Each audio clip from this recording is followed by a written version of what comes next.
저희가 함께 말씀 보겠습니다. 고린도후서 4장 8절부터 10절까지 말씀입니다. 본문이 짧은 관계로 우리 다 같이 8절부터 10절까지 말씀을 읽도록 하겠습니다. 함께 읽겠습니다. 시작.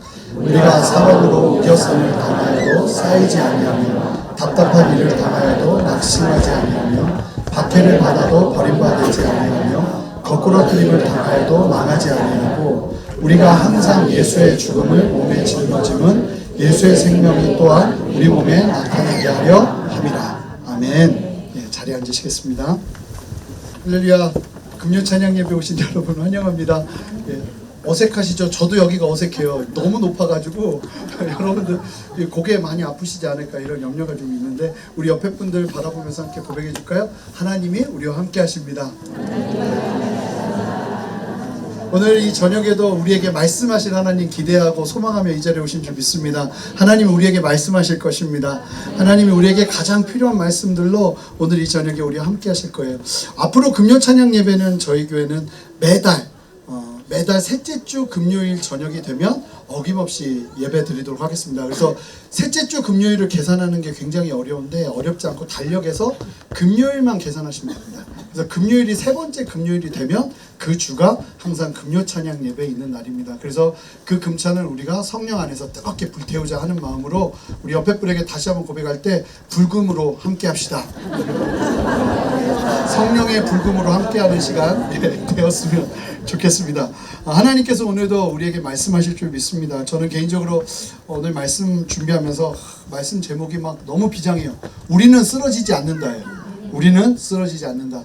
예수 그리스도를 믿는 우리는 쓰러지지 않습니다. 할렐루야. 네. 예수 그리스도를 믿는 우리는 절대로 넘어지지 않습니다. 할렐루야. 네. 근데 문제가 쓰러질 만한 일은 자주 만납니다. 그게 문제죠. 오늘도 주님은 우리와 함께 하십니다. 말씀을 나눌 텐데요. 여러분 하나님의 동행과 하나님의 함께 하심을 믿으십니까? 네, 믿으시죠?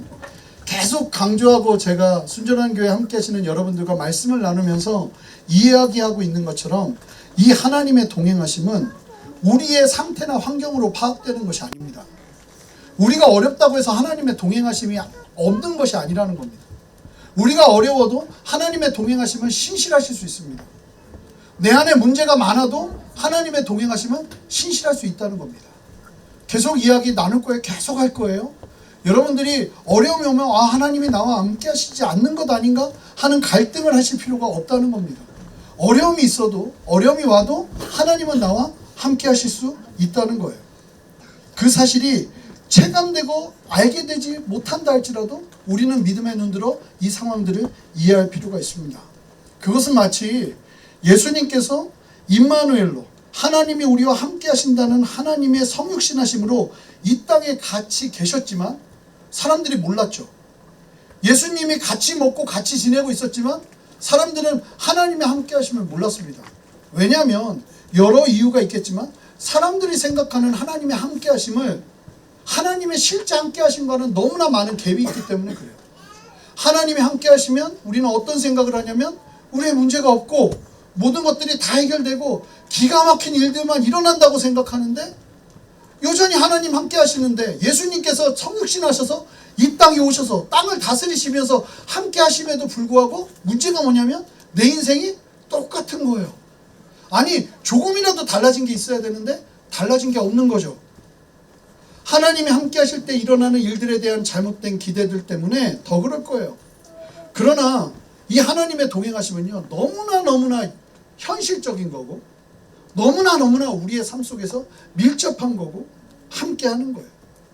스스로 인식하지 않으면 그리고 그렇게 하나님이 함께 하신다고 여기고 살아가지 않으면 안 되고 저절로 감각되는 영역이 아니라는 사실을 알아야 한다는 겁니다. 여러분, 여러분들이 느끼든 느끼지 않든 하나님은 여러분들과 함께 하십니다.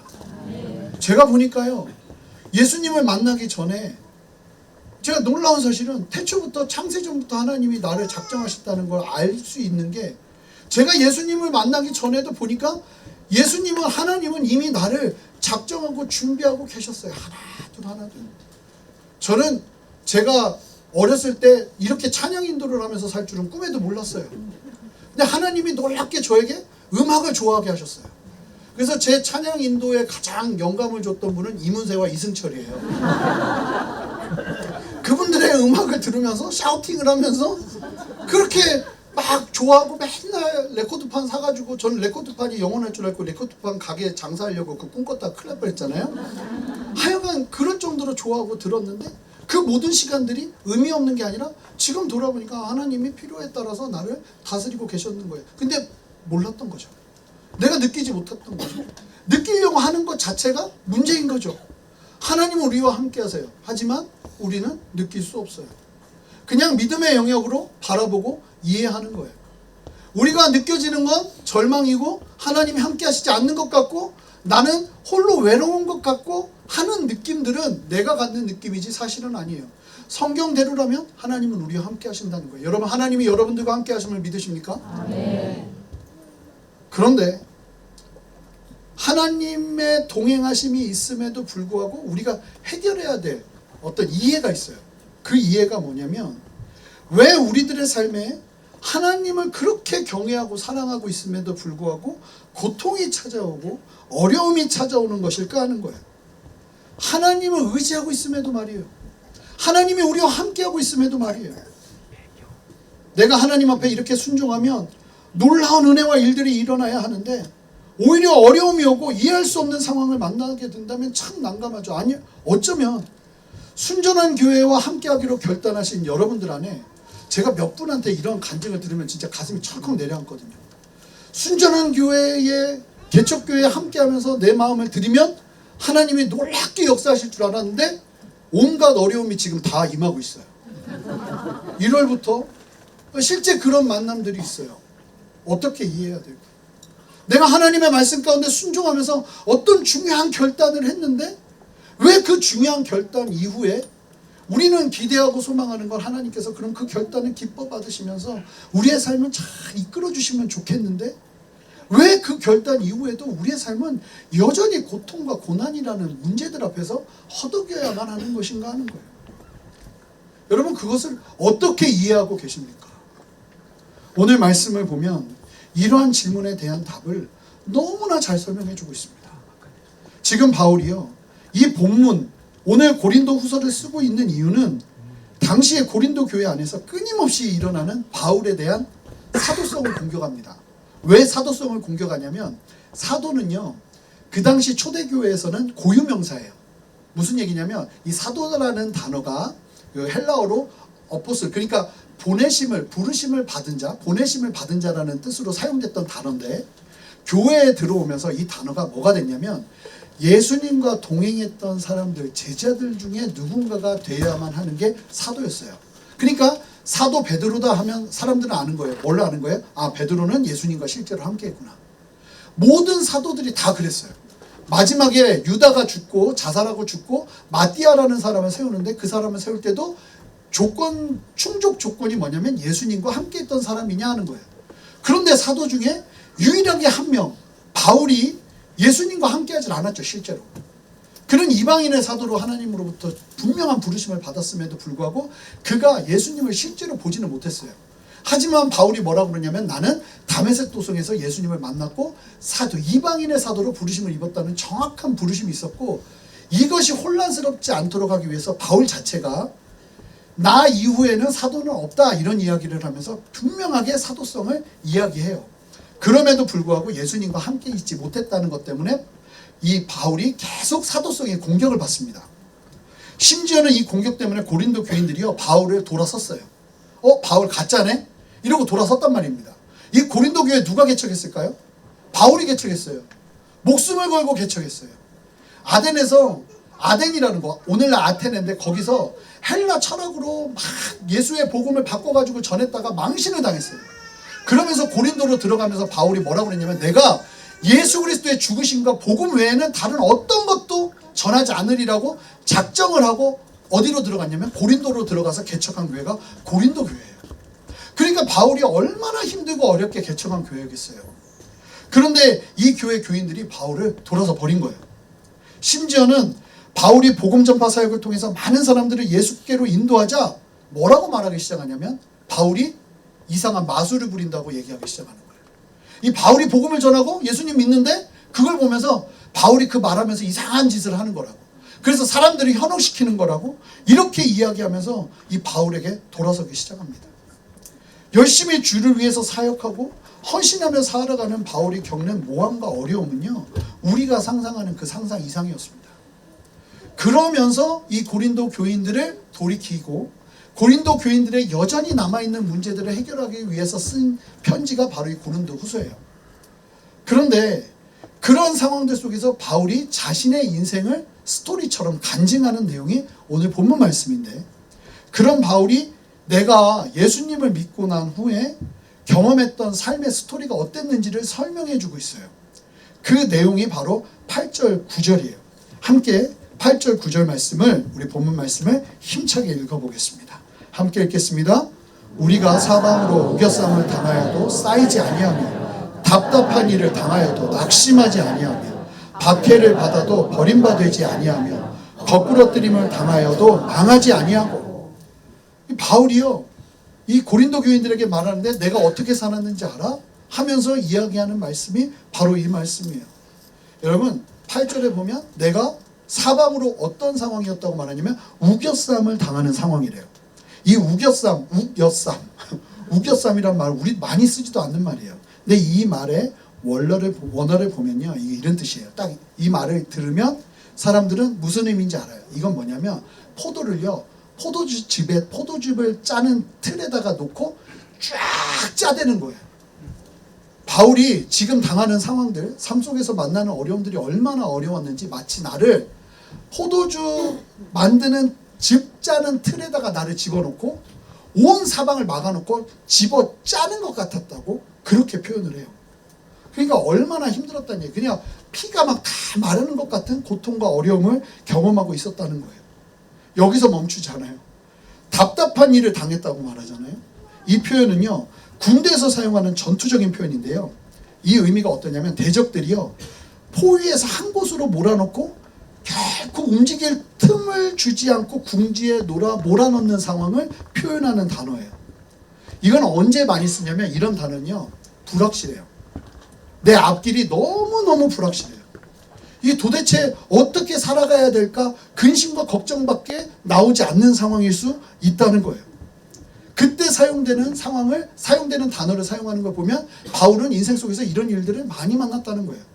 마치 포도즙 틀에서 쫙 짜여지는 것처럼 도망칠래야 도망칠 수 없고 피할래야 피할 수 없는 상황을 만나고, 뿐만 아니라 완전히 둘러싸여서 조금도 움직일 수 없을 정도로 앞이 보이지 않는 캄캄한 상황을 수없이 만났었다는 얘기예요.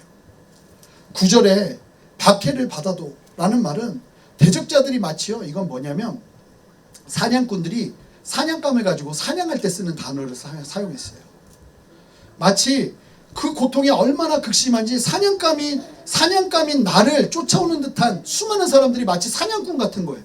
어디 저놈 한번 내가 너 죽여야지 하면서 바라보는 수많은 사람들이 있는 것 같은 상황들을 만나고 있었다는 걸 의미해요. 거꾸러뜨림을 당했대요. 거꾸러뜨림을 당했다는 말은요, 갑자기 준비되지 않은 상태에서 습격당하는 것을 의미합니다. 미처 대응할 준비도 되어 있지 않을 때 당하는 어려움을 이야기하고 있는 거예요. 그러니까 준비라도 하고 있으면 내가 좀 대응이라도 할 텐데, 이 준비할 틈도 없이 그냥 1, 2, 3 펀치가 내 인생 가운데 날라오는 일들을 바울이 많이 만났다는 거예요? 안 만났다는 거예요? 많이 만났다는 거예요. 너무 이해가 되지 않죠? 지금 복음을 위해서 해야 할 일이 산더미처럼 많은데 그 일들을 위해서 하나님께서 전폭적인 지지를 해주셔도 모자를 판에 뭐라고 말하냐면, 지금 일을 살펴보면 마치 복음 전하지 말라고 하는 것처럼 이와 같은 상황들이 도처에 놓여있는, 그러니까 바울이요, 복음을 제대로 못 전해요. 어떻게 하면 바울 괴롭히고 오해하고 정말 바울 공격하고 가는 길 막고 또 사람들 나타나서 바울이 복음 못 전하게 막 방해하고, 이런 일들을 수도 없이 만났다는 거예요. 바울이 하나님 앞에서 그토록 순종하고 그토록 충성스럽게 살았음에도 불구하고 바울은 계속 그런 상황들을 만났어요. 여러분 그렇지 않습니까? 우리가 하나님을 위해서 참 귀하게 섬기고 싶고 살아내고 싶은데 그런 우리들에게 기가 막힌 상황들을 이끄시면서 힘을 주셔도 모자랄 것 같은데 갑자기 우리들이 만나게 되는 이 상황들을 보면 여러분 어떻습니까? 좀 주님 좀 힘 좀 주셔야 될 거 아니에요? 탄력 좀 받게 해주셔야 될 거 아니에요? 내 인생에 좀 이 상황에서 한번 딱 딛고 일어서서 사람들 딱 보라는 듯이 사람들에게 정말 하나님의 영광을 나타낼 수 있는 상황들로 우리를 좀 이끌어 주셔야 될 거 아니에요? 그런데 참 이상하다는 거예요. 제가 이전 교회에서도 많이 나눴지만 너무 이해가 안 됐었어요. 제가 주님 앞에 그렇게 헌신하면 이상하게 어려운 일이 나를 기다려요. 이거 끝나면 막 나는 빵빠레가 울릴 것 같은데 빵빠레가 아니라 어둠의 전주곡이 울려 퍼지기 시작해요. 왜 이런 상황들을 계속 만날까? 이해가 되지 않는 거죠. 그런데 아주 귀한 사실이 8절 9절에 같이 설명되는데요. 틀에 갇혀서 집이 짜여져야 되는 포도주처럼 그렇게 힘든 상황 가운데 놓이고 앞이 예상되지 않는 답답한 상황에 놓여요.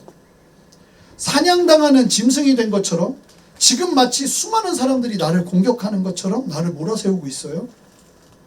거꾸러뜨림을 당하는 것처럼 예상하지 못하고 준비할 틈이 없이 지금 어려움을 당하게 되었어요. 이거는요 다 수동태예요. 무슨 얘기냐면 내가 조절 못한다는 거예요. 내가 이 어려움은 여기까지, 어려움은 이 정도까지 이렇게 조절하는 게 아니라 이건 수동태예요. 그냥 나한테 오는 거예요. 내가 어떻게 막지 못해요. 벌벌 떨고 타협해야 되고 거꾸러뜨림을 당하는 듯한 그런 상태를 계속 만나게 된다는 거예요. 그런데 여기서 아주 중요한 사실을 이야기하는데, 자, 포도주 틀에 집이 짜져야 되는 상황이 나오면 집이 나와야 되는데 이 말이 뭐냐면 중요한 게 집이 안 나온대요.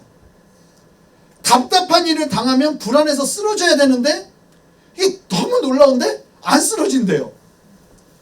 박해를 받으면 죽겠다고 벌벌 떨고 타협해야 되는데 타협하지 않는데요.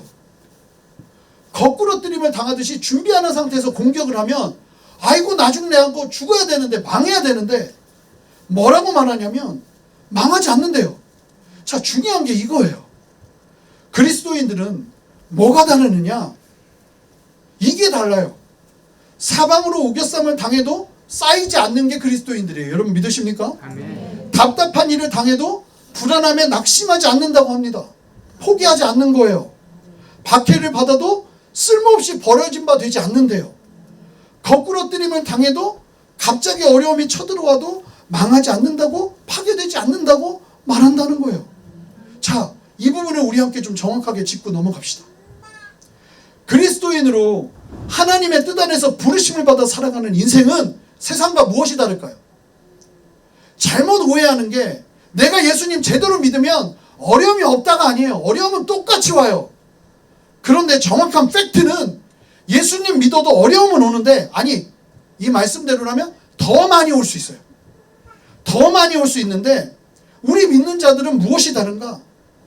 원래는 우겨쌈 당하면 쌈 당하고 답답한 일 당하면 낙심하고 포기해버리고 박해를 받으면 세상에 버려지고 갑자기 공격이 들어오는 거꾸러뜨림을 당하면 망해야 되는데, 사랑하는 성도 여러분, 성도는 뭐가 다르냐면요, 상황은 똑같아요.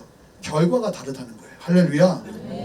분명히 어려움이 오면 절망이 찾아와야 되고 그 어려움의 결과가 이 세상에 있지와는 다른 그런 역사가 일어나게 된다는 거예요.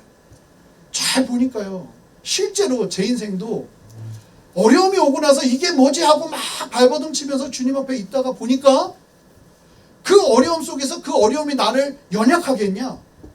잘 보니까 내가 정말 하나님 앞에 온전히 있으니까 어떻게 됐을까요? 제가 연약해졌을까요? 강해졌을까요? 여기서 갈등하시는 느낌 나는데, 자, 연약해졌을까요? 강해졌을까요? 강해졌어요. 집이 망했거든요. 어떤 일이 벌어졌을까요? 우리 집안이 망했어요. 제가 예수님을 위해서 전심으로 내 삶을 드리는 그 하이라이트의 절정의 순간에 하나님은 작정하시고 우리 집을 망하게 하셨어요. 실제로 집이 쫄딱 망했어요. 그러면 우리 집은 다 쓰러져야 되잖아요. 망해야 되잖아요. 어떤 일이 벌어졌을까요? 망하지 않았어요. 우리 집은요, 그때부터 살기 시작했어요. 여러분 믿으시든 믿으시지 않든 실제로 경험한 거니까요.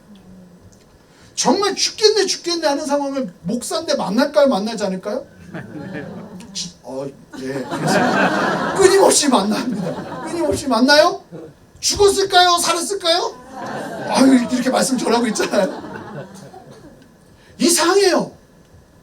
세상 사람들은 그런 상황에서 좌절하고 낭망하는데 실제로 그렇다는 거예요. 그렇다고 여기 계속 저만 계속 이런 식이에요. 저만 놀라워요. 네, 근데 이제 보시면 아는데 8절과 9절에 나오는 모든 상황이 다 수동태예요. 다 수동태예요. 이게 무슨 얘기인지 아세요? 자, 보시면 고난도 나의 어떠함 때문이 아니라 그냥 외부에서 찾아오는 고난이에요. 여러분, 우리가 잘못한다고 고난 받는 거 아니에요. 잘못할 때 물론 받는 고난도 있지만 예수 그리스도를 믿는 순간 그냥 우리가 세상에 타겟이 돼요. 하나님이 우리를 다양하게 흔드세요. 돈 때문에 고난을 받지 않으면 마음 때문에 고난을 받아요. 여러 상황 가운데 고난 받는다는 거예요. 이거는요, 외부로부터 오는 거예요. 수동적이죠.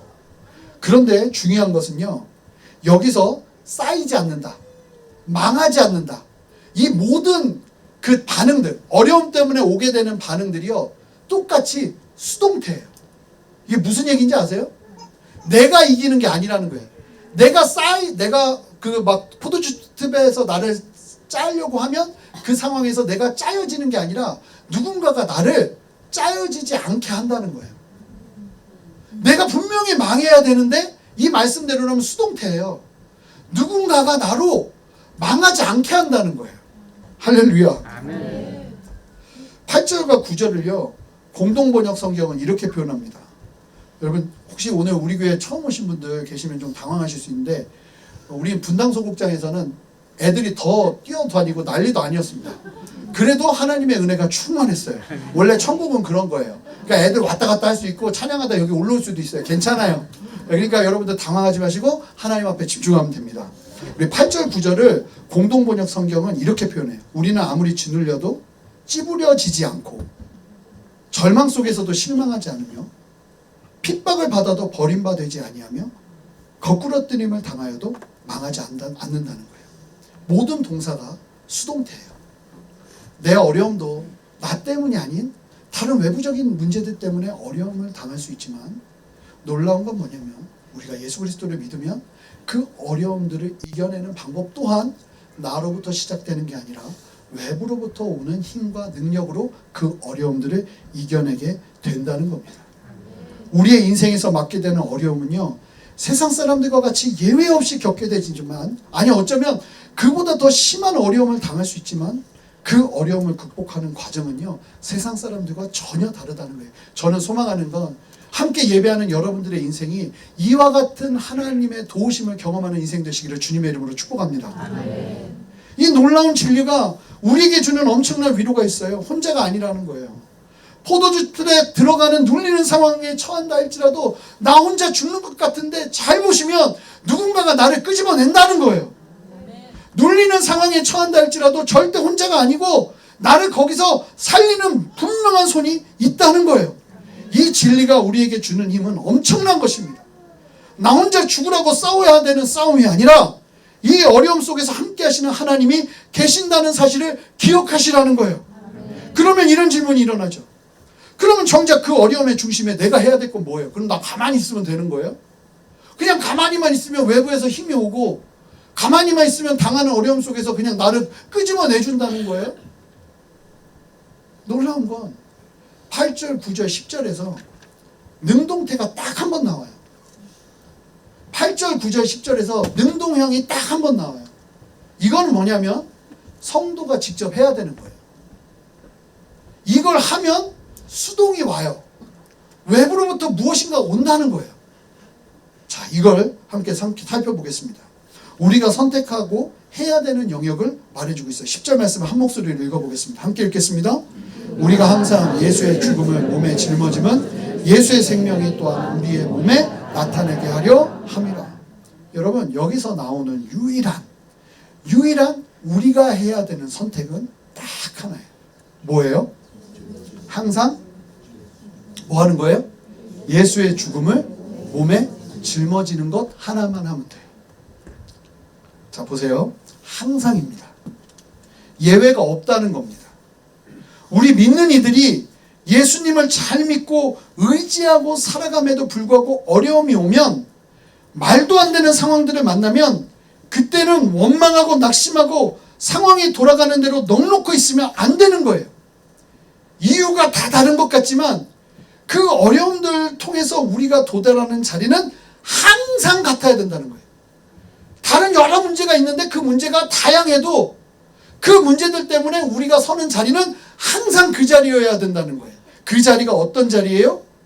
예수의 죽음을 몸에 짊어지는 자리에 있어야 한다는 거예요. 여러분, 아니 차라리 뭐 순종해라, 말 잘 들어라, 이런 얘기하면 좋겠는데 세상 어려운 말이에요. 제가 오늘 오면서도 아내한테 물었어요. 여보, 예수의 죽음을 몸에 짊어진다는 게 뭐야? 그랬더니 뭐? 이러고 말더라고요. 예수의 죽음을 몸에 짊어진다는 게 뭐야 도대체? 근데 이걸 하래요. 이것만 하면 수동이 임해요. 우리가 둘러싸여도 거기서 무엇인가 하나님이 역사하신다는 거야. 더 기가 막힌 건 뭐라고 말해요? 예수의 생명이 그때부터 어디서 나타나냐면, 이런 표현은 성경에 많이 없어요. 우리의 몸에서 나타난대요.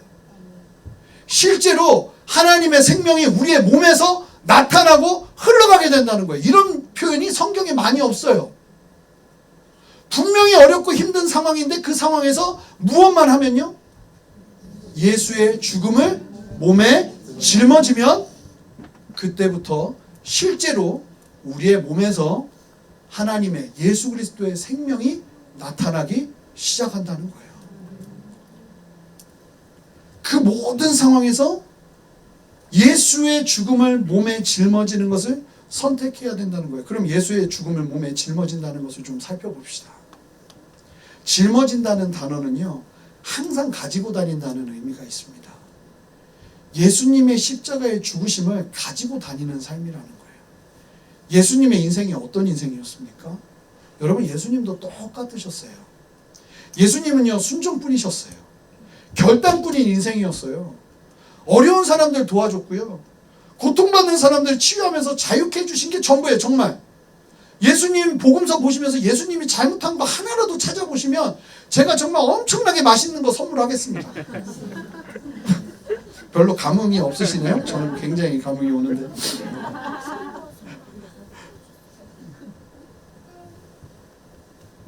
예수님께서 하신 거라고는 정말 항상 선한 일들밖에 없었다는 거예요. 그런데 예수님이 경험한 결과는 뭐였죠? 사람들의 시기와 괴롭힘이었고 흠잡으려는 일들이 예수님 앞에서 쌓여 있었을 뿐이었어요. 그렇게 선한 일을 하시고 그렇게 힘들고 어려운 사람들만 도우셨는데 말이에요. 어쩌면 지켜보는 우리들이 옆에서 말할 수 있을지 몰라요. 하나님께요. 왜요? 왜 아들을 그렇게 대하시냐고.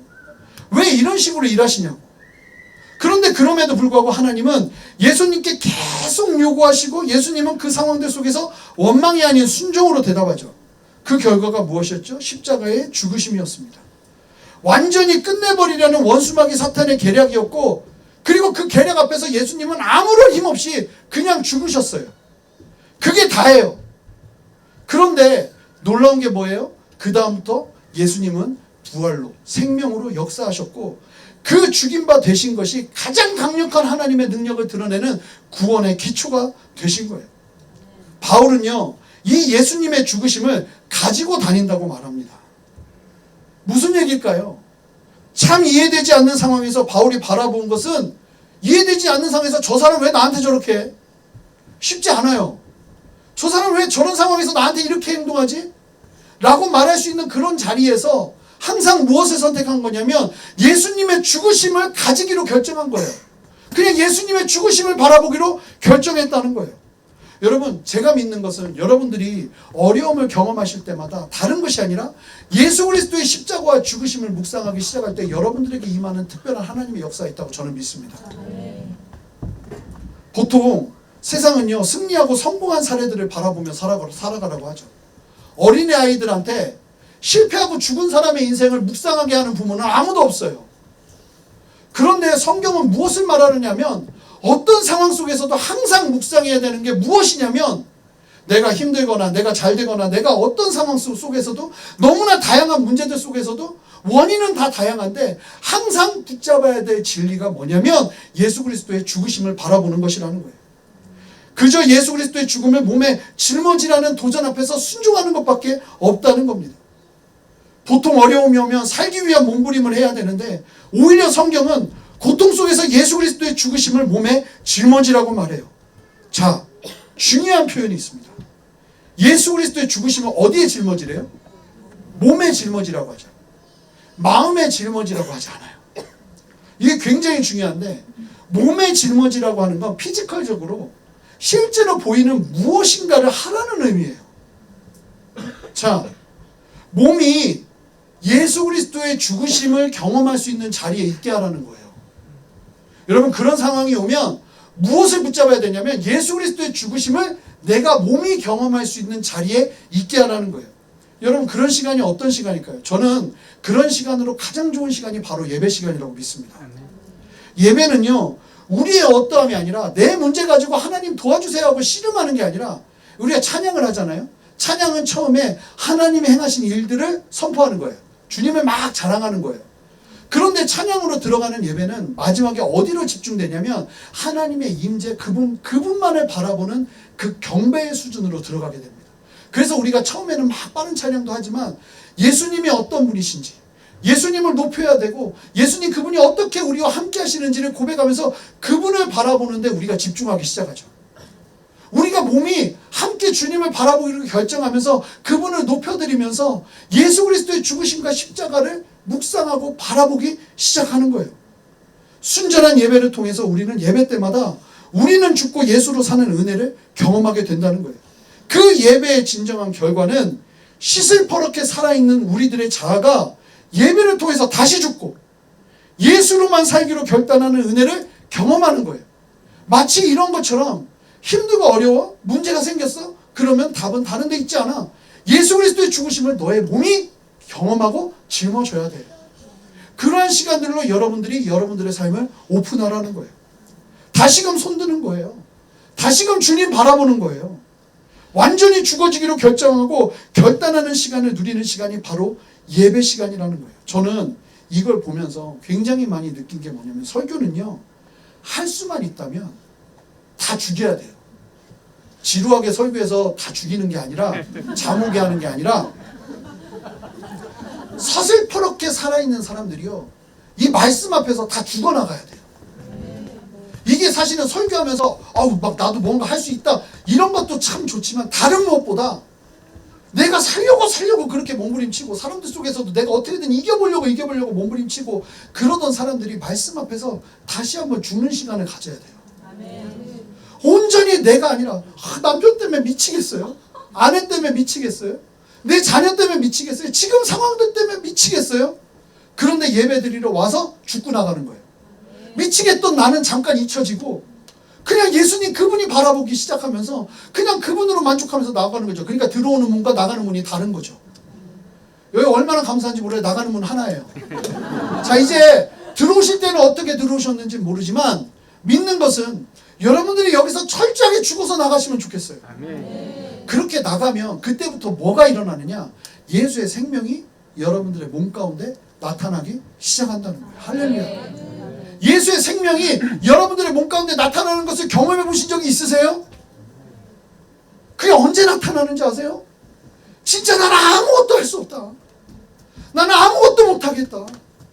주님만 내 인생을 다스리실 수밖에 없는, 도대체 어찌해야 될 줄 모르겠습니다 하면서 주님 앞에 정말 모든 것들을 다 내려놓는 그때에 주님께서 우리의 인생 가운데 당신의 능력과 생명을 나타내 보여주시겠다고 말씀하신다는 거예요. 그렇게 우리들이 철저하게 죽어지면, 죽음을 결단하면 도대체 어떤 일이 벌어지는가 10절 후반절을 읽어보겠습니다. 함께 읽겠습니다. 예수의 생명이, 함께 읽겠습니다. 시작. 예수의 생명이 또한 우리 몸에 나타나게 하려 합니다. 여러분, 예수의 생명이 우리의 몸에 나타나게 된대요. 몸에 나타나게 된다는 건 무엇을 말하나요? 무엇인지는 모르겠지만 예수 그리스도의 생명이 분명하게 눈에 보이게 드러나기 시작한다는 것이에요. 바울이요, 그의 인생 속에서 너무나 많은 문제들 속에서 하나님의 그 수동적인 역사하심 속에서 헤어나오는 걸 경험했잖아요. 이 고린도후서에서 바울이 자기의 인생을 이렇게 설명해요. 고린도후서 11장 23절부터 28절이에요. 함께 읽겠습니다. 그들이 그리스도의 일꾼이냐 정신없는 말을 하거니와 나는 더욱 그러하도다.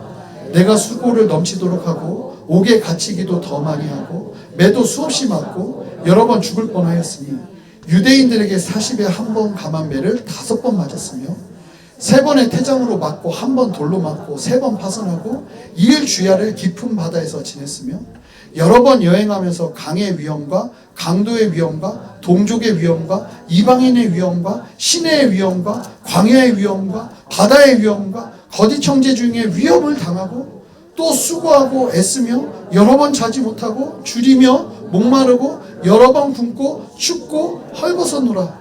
이 외의 일은 고사하고 아직도 날마다 내 속에 눌리는 일이 있으니 곧 모든 교회를 위하여 염려하는 것이라. 좀 무섭죠? 이런 삶을 살아야 된다고 말씀하려고 이 말씀을 준비한 건 아니에요. 그런데 바울이 그렇게 살았을 때 그가 경험한 걸 말하기 시작하는 거예요.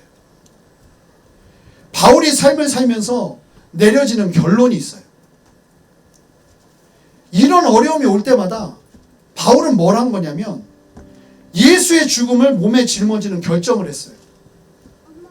이해가 되고 막 그래서 결정한 것이 아니라 굶어 죽을 것 같고 매 맞고 이해할 수 없는 상황들을 만나는데 그때마다 바울이 뭘 결정했냐면 예수 그리스도의 죽으심을 내가 몸소 경험하겠다고 그 십자가 앞에 철저히 엎드리는 시간을 가진 거예요. 사람들한테 원망해야 되는데 환경 앞에 원망해야 되는데 여러분 잘 보면요 바울이 더 많은 복음의 열매를 맺으라고 최선의 상태를 만들어 주셔도 시원찮을 판국에 하나님의 관심이 다른 데 있는 것 같아요. 오히려 그런 바울의 걸음을 막으시고 제동거시는 것 같아요. 아니 더 적나라하게 표현하자면 하나님께서 방해하시는 것 같아요. 그러면서 하나님께서 집요하리만큼 바울의 인생 가운데 하고 싶은 일이 뭐였는지 아세요? 잘 보니까 너 복음 많이 전하는 거 내가 그거 너한테 하고 싶다. 내가 너로 하여금 큰일을 이루는 거 내가 그거 너한테 하고 싶다. 이게 아니에요. 보니까 제가 이 말씀을 준비하면서 정말 많은 부분 다시 한번 하나님 앞에 엎드리는 시간을 가질 수밖에 없었어요. 예수님이 바울한테 기대하고 계속 집중하시면서 말씀하시고 드러내기 원하는 건 바울이 복음 많이 전하는 것이 아니에요. 바울의 몸에 예수 그리스도의 생명을 드러내고 싶어 하셨어요. 우리가 볼 때는 많은 일을 하고 놀라운 업적을 남기고 성공을 하는 그 일의 최상의 상태를 하나님께서 허락하시는 게 맞다고 생각할지 몰라도 하나님께서는 우리들의 인생 가운데 정말로 하시고 싶으신 것은 다른 것이 아니라 그 모든 상황에서 우리가 철저하게 예수 그리스도를 사랑함으로 죽어지는 시간을 통해서 하나님의 생명이 우리한테 드러나는 걸 보고 싶어 하시는 거예요. 여러분 제가 믿는 건 여러분들이 당하는 어려움이나 여러분들이 당하는 고난들 속에서 하나님이 기대하시는 동일한 기대가 있다고 믿어요. 그 기대는 그 어려움을 통해서 내가 너에게 놀라운 일들을 행할 거야 하는 그것도 있지만 다른 무엇보다 그 시간들을 통해서 뭐 하라고요? 예수 그리스도의 죽음 앞에서 철저히 엎드리라고요. 여러분들이 보실 때는 주님이 그런 식으로 일 안 하셨으면 좋겠다는 마음이 막 일어날지 모르겠어요. 안 그랬으면 좋겠다. 그런데 하나님은요 그 일을 하시는 것 같아요. 근데 놀라운 게 뭐냐면 그렇게 될 때 주님께서 맺으시는 열매가 아주 놀랍게 맺혀요. 이게 하나님 나라의 원칙이라는 거예요. 우리는 열매를 빨리 맺기 위해서 무언가를 해야 된다고 생각하지만 주님은 그 속도에 관심 있지 않으세요. 우리가 얼마나 그런 상황들 속에서 철저하게 예수 그리스도를 바라보고 죽느냐에 관심이 있으시다는 거예요. 자, 이제 예수님의 생명이 내 안에 드러나시도록 내가 다시금 예수 그리스도의 죽음을 짊어져야 하는 시간이구나 하면서 빨리 엎드리고 전심으로 예배하고 하나님 그분을 경외하며 서는 은혜가 저와 여러분에게 있기를 소망합니다. 여러분 우리가 살 길은 다른 데 있지 않고 우리가 살아낼 여러 길들 속에서 우리가 선택해야 되는 유일한 능동형은 하나예요. 뭐죠? 예수 그리스도의 죽음을 몸에 짊어지는 것. 그것만 우리가 해야 되는 거예요. 그 자리에서 다시 한번 고민해 보세요. 내가 예수 그리스도를 위해서 예수 그리스도의 죽음을 몸에 짊어져야 될 행동은 무엇인가? 미안하다고 말해야 되는 것인가? 사과를 해야 되는 것인가? 정직하기로 결정해야 되는 것인가? 하나님의 뜻 가운데 순종하는 것인가? 다양하게 주님께서 여러분들에게 말씀하시기 시작할 거예요. 그리고 제가 믿는 건 그러기 시작할 때부터 생명이 역사되어 지는 거예요. 그렇게 주님 앞에 온전하게 서며 하나님 앞에 하나님의 지키심과 보호하심, 하나님의 생명을 여러분들의 몸으로 경험하는 은혜 있으시기를 주님의 이름으로 축복합니다. 함께 기도하시겠습니다. 존귀하신 주님 감사합니다.